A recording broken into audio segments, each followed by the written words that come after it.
Bakit kaya mas maraming mga agents natin, mga real estate agent po natin, ang mga nag-fail?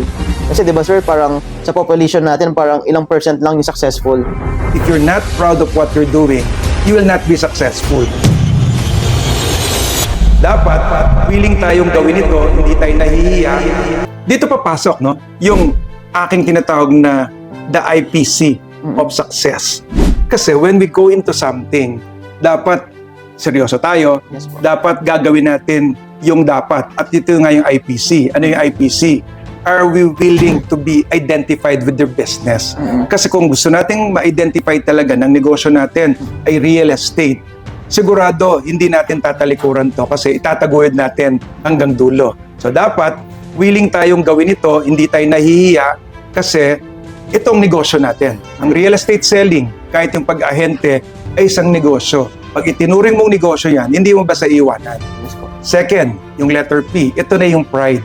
Like kung sinasabi, if you're not proud of what you're doing, you will not be successful.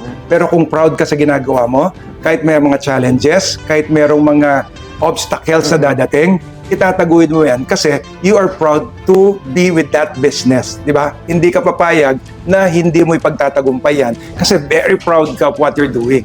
And finally, maraming sumusuko because proof lang yun na hindi sila committed sa business. That is the C in the IPC. To become successful, you should always be committed in all aspects. Physically, psychologically, mentally. Pag negosyo mo yan, i-devote mo talaga yung time mo dyan. Kasi pag dinevote mo yung time mo at alam mong may investment ka, hindi ka lang nag-invest ng time, money, and effort, kundi you invested yourself into it. Iiwanan mo ba yon? So dapat matatag ang yung IPC. Are you willing to be identified with your business? Are you proud of your business? Are you committed to become successful in your business? Sa tingin ko, hindi ka susuko doon eh.